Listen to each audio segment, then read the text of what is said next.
Ayan, isang mapagpalang umaga, tanghali, hapon at gabi sa ating lahat, kaibigan, kapatid, saan ka man sulok sa daigdig na ito. I pray to God that you are blessed by this time, okay?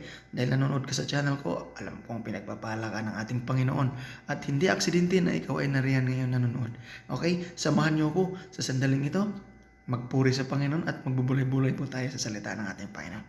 Amen? At I pray na may matututunan ka sa ating pagbubulay-bulay sa salita ng Panginoon. Amen?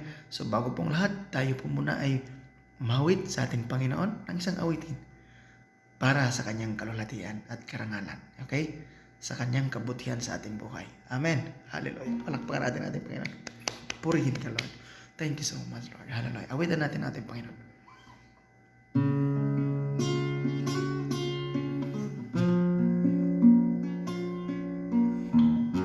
Kung alam niyo po ang awitin ito, sabay niyo po ako.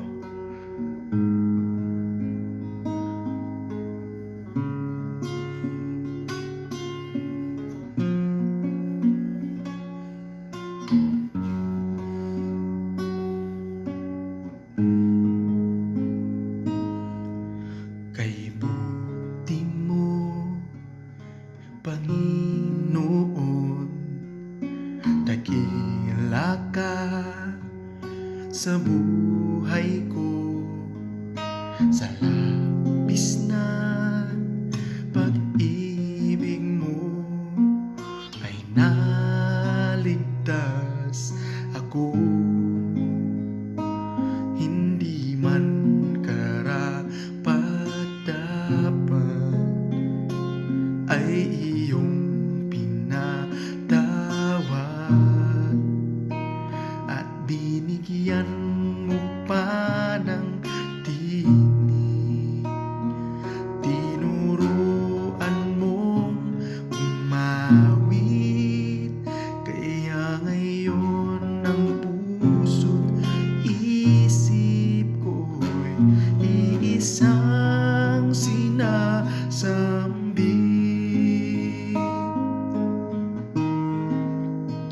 Ang pagpupurit pa sa salamat ay sa'yo lamang nararapat. Ang tunay na awit ng pagsambay sa'yo lamang iaalay.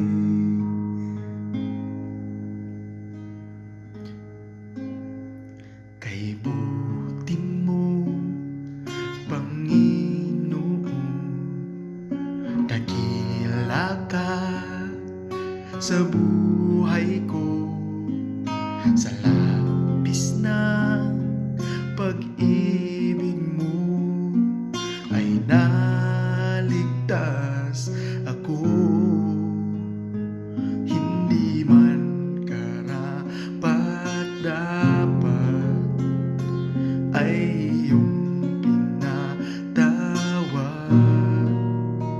at binigyan mo pa ng tinig at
Dakila ka, Panginoon Jesus, purihin ka.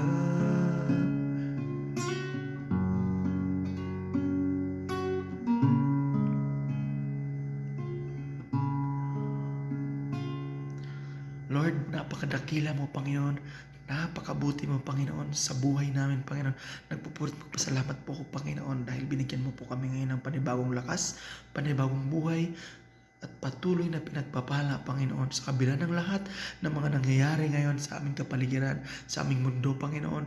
Ikaw ay nariyan, nagbibigay sa amin ng kalakasan, nagbibigay sa amin ng patnubay upang patuloy na lumaban sa aming buhay, Panginoon. At alam namin ang lahat ng ito ay natapagtagumpayan mo na, Panginoon, sa krus ng Kalbaryo. Kaya ang lahat ng ito ay gagawin namin upang itaas ka sa aming mga buhay. Magpatotoo kami at patutunayan namin sa buong mundo, sa mga taong hindi pa nakakilala sa inyo, na ikaw ay buhay at Diyos na makapangyarihan sa lahat, na may lalang ng langit at ng lupa, na kayang magbago ng isang tao, na kayang magbago ng buhay ng isang tao, at tanggapin at kilalanin ka bilang kanilang Panginoon sa sariling tagapagligtas. Salamat po, Ama. Salamat po, Banal na Espiritu Santo. Dahil sa mga oras na ito, alam pong sasamahan niyo kami at sinasamahan niyo na kami mula pa kanina sa aming paggising. At ngayon, Panginoon, ikaw ang manguna sa amin. Banal na Espiritu, inanyayahan kita na ikaw ang magmulat sa aming mga mata, sa aming mga kaisipan, upang maunawaan namin ang salita mong ipapahayag sa amin sa mga oras na ito, sa aming pagbubulay-bulay ng iyong salita. Maraming salamat po, Lord. Itong aking panalangin at pasasalamat sa matamis mong pangalan, Panginoon Jesus, na aming Panginoon at sariling tagapagligtas. Amen, amen, amen. Ayan. Thank you, kaibigan. Salamat sa panahon na ibinigay mo. Hindi ka magsisisi. Okay? Isang napakagandang oras po ito para ilaan natin sa Panginoon ang pagkakataong ito. Amen? Kasi marami tayong mga pinagkakabalahan sa maghapon. So kailangan nating bawiin yun sa pamamagitan ng pagbubuli-buli sa salita ng Panginoon. Amen? Alam niyo po, napakaganda po ng awiting yon na inawit natin. Napakabuti ng ating Panginoon. Napakadakila niya sa buhay natin. Labis-labis ang kanyang pag-ibig sa buhay natin. Amen? At tayo kanyang iniligtas sa pamamagitan ng cross ng Kalbaryo, na doon nadanak ang dugo ng ating Panginoong Hesus. At kaya ngayon ikaw at ako ay buhay na patotoo sa mga taong malayo sa Diyos. Kaibigan, hindi aksidente na ikaw ay nariyan. Kaya samahan mo ako sa ating pagbubulay-bulay. Amen? Handa ka na ba sa ating pag-uusapan ngayon? Amen? Sigurado ako may mapupulot kang aral sa oras na ito. At dalangin ko, focus ka lang para mas mangungusap sa iyo ang salita ng Panginoon. Amen? Let's go. Okay. So, ang pag-uusapan po natin ngayon ay patungkol sa ating tibay, tatag ng ating pananampalataya. At nakakasiguro ako na kapag ito ay marinig mo na ang salitang ito, siguradong matapang ka. Amen? At lalong tumatapang ka dahil salita ng Diyos ang daladala mo. Di ba? So, ito yung keyword natin. Fight. Okay? Fight. F-I-G-H-T. T. Fight. Sabihin mo nga, fight. Fight. Fight. Amen? So, sabi dito, when you feel like giving up, you are missing out on what God has to offer to you. See? Kapag ang isang tao ay nawawala na ng pag-asa, para bang nanghinaan na ng loob, kaibigan, namimiss mo lang, o baka hindi mo makukuha yung gustong i-offer sa iyo ng Diyos kapag ganun ang pakiramdam. Dapat hindi ganun. Dapat you must fight a good faith. Okay? So, fight for your marriage. Okay? Fight for your family. Fight for your relationship. Fight for your friends. Fight for your health. Fight everything in your life. Di ba? Kailangan nating lumaban eh. Pero pag lumaban tayo, kailangan nakalinya yan sa ating salita ng ating Panginoon. Kasi kung gagamitin lang natin ang ating lakas, mabibigo tayo o kaya mali-mali yung ating pakikipaglaban. Mas maganda na pag lumaban tayo ay kasama ang Diyos. Kasi the battle is in the Lord, not yours, not me. The battle is in the Lord. Kaya we are fighting for that. Dahil ang Diyos ang gumagawa niyan eh. Tayo, yung fight natin, faith. So sabihin nga natin, fight for our faith. O, di ba? Parang activating faith din to. Di ba? So, remember the word fight. Okay? Remember the word fight. So, don't give up. Knows that you are not alone. And know that we are in the hands of God. See? Knows that we are in the hands of God. He will provide us with strength when we need it. Di ba? Kapag nanghina ka na talaga, kailangan mong tumawag sa Panginoon. Fight. Fight with faith. Amen? Kasi pag wala yung faith, hindi ka makakalaban. Amen? Kaya fight. Fight. Laban lang, kaibigan. Amen? So the word fight, ito, F-I-G-H-T. Unahin natin yung F. Ano ba yung F? Ito sinabi ko rito. Focus on God. See? Fight. F. Focus on God. Ano yung reference natin dito? Focus on God. Kasi mga kaibigan, mga kapatid, if we do not focus on God, we cannot achieve all our dreams and goals in life.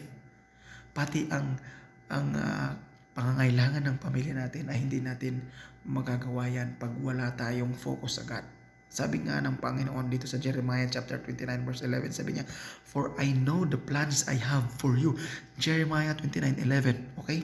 "For I know the plans I have for you, declares the Lord." If you focus on God, because He knows the plans of your life. Anong sabi niya?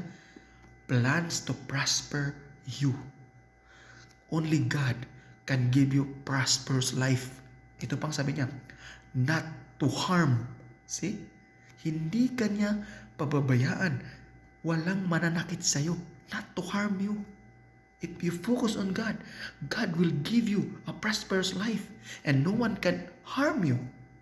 And sabi niya pa, plans to give you hope and a future. See? Ang Diyos ang magbibigay ng pag-asa sa buhay natin sa mga darating na panahon. If you focus on God, God will restore everything in your life. God will clearly restore your family, your friendship, relationship, and everything in your life na kailangang ayusin. Kaya focus on God. Fight for that. Fight for faith. Amen? Kasi kailangan natin yan eh. Pag hindi tayo lumaban sa pamamagitan ng pananampalatayang ito, hindi natin magagamit ang mga pangako ng ating Panginoon. Amen? Kaibigan, fight. Okay? Sabihin mo sa sarili mo, I will fight with my faith. Amen? I will fight with my faith. I. Anong ibig sabihin ng I? Nilagay ko rito. Intercedes our family. Ano ibig sabihin ng intercedes? Meaning, you must intercede for your family. If you focus on God, you must also intercede to your family. Tulad ng kwento ni Job. Alam niyo ba ang kwento ni Job? Siguro, kung hindi pa kayo familiar sa Job story, so mababasa mo man sa Book of Job. Pero dun sa chapter 1 po, si Job ay mababasa niyo po sa chapter 1 verse 5. Ito ang ginagawa ni Job. Every time na ang kanyang mga anak ay nagsiselebrate ng feast, nagsasayahan, nagiinuman, alam niyo ba ang ginagawa ni Job? Early in the morning, o basahin po natin para mas maganda. Ang sabi ni Job dito, sa Job chapter 1, okay? Job chapter 1 verse 5. Sabi niya, sabi dito, tuwing matatapos ang ganong handaan, habang nagkasayahan kasi ang kanyang mga anak, kinabukasan, sinasabi dito, ipinapatawag ni Job ang kanyang mga anak para sa isang ritual. So, he calls his children Tinatawag niya lahat ng pamilya niya. At pagkatapos, maagang bumangon si Job kinabukasan upang mag-alay sa Diyos ng handog na sinusunog para sa kanyang mga anak dahil baka lihim na nilapastangan ng mga ito ang Diyos at sila'y nagkakasala. See? Intercede your family. Matindi yung ginagawa ni Job. Hindi natin kaya yon. Si Job, bawat isa, kanyang mga anak, inaalay, nagbibigay siya ng alay para sa Panginoon. Baka nagkasala ang kanyang anak. Grabing prayer to. So, meaning, interceding our family is praying for our family. Praying for our family salvation. Di ba? Kaya kailangan nating i-focus ang ating tuon sa Panginoon at ipanalangin natin palagi ang ating pamilya. Dahil yan ang magbibigay sa atin ng katagumpayan sa buhay. Kung nagkasala man ang ating pamilya, idulog natin sa ating Panginoon. Nagkasala man ating anak, ang ating asawa, idulog natin sa Panginoon. Nagkasala man ating kaibigan, intercede for them to our Lord. Kasi ang number one interceding natin si Lord Jesus Tinuturuan tayo kung paano rin mag-intercede sa ating mga mahal sa buhay, sa ating mga kaibigan, sa ating kapwa believers, sa mga tao pang hindi nakakilala sa ating Panginoon. Pray for them. Amen. Fight with faith. Amen. Letter G. Goat G. Guard your faith. See? Bukod doon sa pag-focus sa Panginoon, intercede ka sa family, dapat binabantayan mo yung pananampalataya mo. Guard your faith. Amen. Marami sa Bible na mababasa natin na patungkol sa pakikipag-ugnayan sa Panginoon, pakikipaglaban sa Panginoon sa ating pananampalataya. Kumukuha lang ako ng mga ilang verses dito. Pero itong sinasabi niya, guard your faith. Ang sabi niya doon sa 1 Corinthians chapter 16 verse 13. Sabi niya, be on your guard. See? Be on your guard. Stand firm in the faith. See? Be on your guard. Stand firm in the faith. Be courageous. Be strong. Yan ang paalala sa atin ng ating Panginoon. Stand firm of your faith. Be courageous and be strong. Wow! Ito ang nag-i-encourage sa atin sa salita ng Panginoon. Sa kabila ng lahat ng mga nangyayari sa paligid natin, God tells us, stand firm. Be courageous. Be strong. Fight. Amen? Ang sarap, di ba? Na mayroon tayong hawak-hawak na salita ng Panginoon. Kasi pag wala tayong hawak-hawak na salita ng Panginoon, anong ipanlaban natin sa mga nangyayari sa paligid natin? Wala. Wala tayong foundation. Kilala na natin si Kristo. Kaya mas lalo pa nating aralin ang salita ni Kristo. Amen?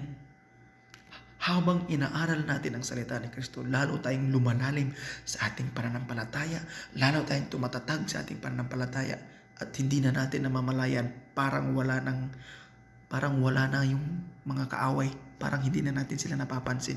Bakit? Kasi yung salita ng Panginoon ay dala-dala natin at nagbibigay ito kalakasan sa atin. Amen? H. Anong sinabi ng H? Nilagay ko rito sa H. Fight. H. Sabi niya, hear God's word will. See? Hear God's word. Hear God's words will. Ibig sabihin, pakinggan mong maigi ang salita ng Panginoon. Di ba? Sabi nga sa Joshua chapter 1 verse 8, alam na nating lahat to. Pero mas maganda na basahin pa rin natin. Okay? Sabi niya, huwag mong kaligtaan. Basahin ang aklat ng kautusan. Pagbubulay-bulayan mo iyon araw at gabi upang matupad mo ang lahat ng nakasaad doon. See? Kapag hindi mo binabasa ang salita ng Panginoon, hindi mo matutupad ang lahat ng nais ng Diyos o hindi mo matatanggap ang pagpapala na nais ng Diyos maibigay sa iyo. Anong sabi niya kanina? For I know the plans I have for you. Only God knows our future. Only God knows what will happen to us. Kaya ang gagawin lang natin, stand firm, be courageous, be strong in the Lord. Fight. Amen? Fight a good fight. Fight with faith. Amen. The last one. Take God's words as your weapon. Yan ang kagandahan doon. Diba? Aariin mo na ang salita ng Panginoon ay panlaban mo sa lahat ng kalaban sa mundong ito. Ano mang mga yung pagsubok na yan, ano mang mga temptation na yan, the God's word is your weapon. Without the God's word, hindi mo yan kayang labanan ng mga yan. Kasi sabi ng James, the devil is like a roaring lion waiting to devour. Inaabangan ka lang, kaibigan, ng dyablo. Na once na may ma-open dyan sa pagkatao mo, papasukin niya kaagad yan. Yung mga kahinaan natin, halimbawa, mahina ka sa babae. Aba, yan ang palaging ipapakita sa iyo ng Diyos. Ay, ng dyablo, sorry. Kasi ang Diyos natin ay hindi naman siya author ng temptation eh. Hindi ang Diyos ang nagbibigay ng temptation sa atin. Ang dyablo. Okay? Kaya dapat, halimbawa, mahina ka sa sigarilyo.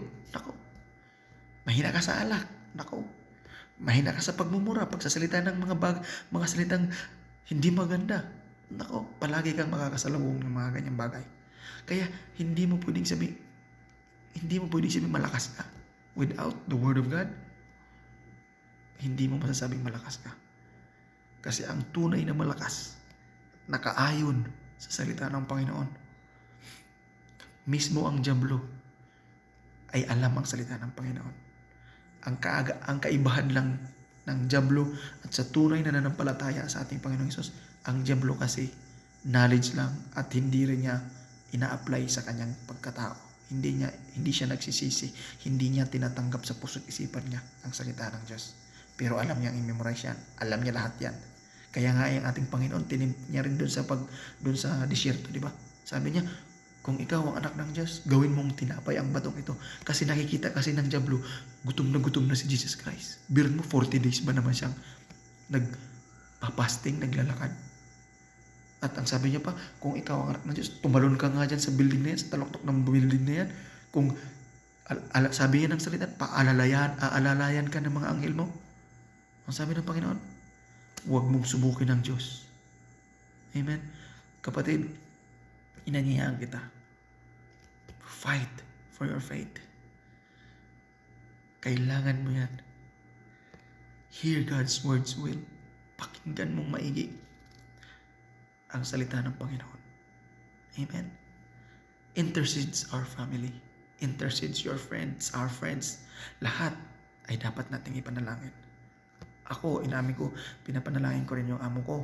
Kaming lahat, mga kasama ko sa trabaho, pamilya ko na malayo pa sa Panginoon, I always praying for them na God will move their lives. May mga taong gagamitin ng Panginoon para makilala nila ang Panginoon kasi malayo ako. Pero sana itong video na to ay maabot din nila. Maabot sila sa video ito. Makarating sa kanila to para malaman nila na ang Diyos ay handang tanggapin sila. Tayo lang naman kasi ang lumalayo. Ang tao lang ang lumalayo. Pero ang Diyos, palagi tayong hinaharap ng Diyos. Diba? Mahal tayo ng Diyos eh. Kaya nga, for God so loved the world that He gave His Son. Kaya kaibigan, fight a good fight with faith. Hindi kaya na, ang kalaban natin ay hindi natin kaya sa lakas, ng physical na lakas. Pero sa pananampalataya natin na matibay at malalim ang pundasyon, kaya nating talunin ang mga yan. Dahil si Jesus Christ ay nasa puso mo na. Si Jesus Christ ay buhay sa iyo. Kaya kahit ano man mangyari sa buhay mo, kahit nagkasala pa man tayo, we are not perfect. But by the blood of Jesus Christ, we are perfect in the eyes of God. Amen. At itong mga salita na ito ang magbibigay sa atin ng tibay at lakas. Ito pang sabi niya, Philippians chapter 4 verse 13. Alam natin to, I can do all things through Christ who give me strength. Diba? Magagawa mo ang lahat ng bagay because Jesus Christ is in you. If you believe the Lord Jesus Christ is in you. And you can do all things through Christ who give you strength. Diba? Sabi niya pa doon, no? Sa Joshua chapter 1 verse 9, have I not commanded you? Be strong and courageous. Do not be afraid. Do not be discouraged. For the Lord your God will be with you wherever you go. See? Yan ang sinasabi ni Joshua. Yan ang sinasabi nating Panginoon. Sabi niya sa Mark 10 verse 27, Jesus looked at them and said, with man, this is impossible, but not with God. Diba? All things are possible with God. Sa tao, magluluda ka talaga. Pero pagdating sa ating Panginoon, walang imposible sa Kanya. Lahat magagawa Niya. Therefore, Hebrews chapter 12 verse 1 to 3, therefore, since we are surrounded by such a great cloud of witnesses, let us throw off everything that hinders and the sin that is so easily entangles. And let us run with perseverance the race marked out for us. Ito, pansinin mo to. Fixing our eyes on Jesus. Focus on Jesus, the pioneer and the perfecter of faith. For the joy set before him, he endured the cross, scorning its shame, and sat down at the right hand of the throne of God. Whoa! Consider him who endured such opposition from sinners, so that you will be not grow weary and lose heart. Ginawa na ng lahat ng ating Panginoong Jesus. Kaya wala na tayong dapat alalahanin pa. Sabi niya rito, so that we will not grow weary and lose heart, para hindi tayo magkakaroon ng problema. Hindi tayo bali-bali. Yung buhay natin hindi magkawindang-windang. At hindi tayo mawala ng pag-asa. Amen? Sana, ang dami pang mga verses dito na sinulat ko. 1 John 4:4, you are from God, little children, and have overcome them, because greater is He who is in you than he who is in the world. See? Great is in it. Wow. 1 Peter 5:8-9. Be self-controlled and alert. Your enemy, the devil, prowls around like a roaring lion, looking for someone to devour. Resist him. Stand firm in the faith. Yun ang sinasabi ko. Stand firm in the faith. So fight for your faith. Amen? 1, focus on God. 2, intercede your family. Guard your faith. Hear God's word well. And take God's words as your weapon. Amen? Sana may natutunan ka, kaibigan, sa ating sandaling pambubuli-buli sa salita ng Panginoon. The word fight, remember that. Amen? Thank you, kaibigan, sa panonood sa video ito. Let's pray. Father God in heaven, thank you so much, Lord, for the wonderful word that you empowered us today. Thank you so much, Lord, na pinalalahanan mo kami, Panginoon. Ikaw lamang nakakalam sa mga plano ng buhay namin. Lord, tulungan mo kami, Panginoon, na hindi namin susundin ang mga plano namin, kundi ang mga plano mo. Let your will be done in our lives, Lord Jesus. Father in heaven, thank you. Holy Spirit, thank you for always be there for us, protecting our heart, protecting our mind. Lord, I believe na yung word mo, Panginoon, is so very powerful. At panghawakan namin itong mga pangako mo, Panginoon, na dapat namin itong pakinggan ng maigi. Isa sa buhay namin ang salita mo. At hindi lang namin pakinggan, kundi isa sa buhay. At makikita nila na kami ay yung binago. Kumilos ka sa buhay namin, Panginoon. Increase our faith, Lord God. Increase our faith. Thank you so much, Lord God. Pagpalain mo ang kaibigan ko na nanonood ngayon. Pagpalain mo ang pamilya niya. Pagpalain mo ang kanyang mga kaibigan. Naway magkasundo-sundo na rin sila, Panginoon, ng kanilang pamilya, kanyang mga kaibigan. Ganun po ang aming pamilya, Panginoon. I pray for my family. I pray for my friends. I pray for my coworkers. I pray for my boss. Lord, protect us from the devil. Lord, in Jesus' mighty name. In Jesus' mighty name. Lord, hallelujah. Thank you so much, Lord, for the wonderful message that you imparted to us. Thank you so much, Lord Jesus.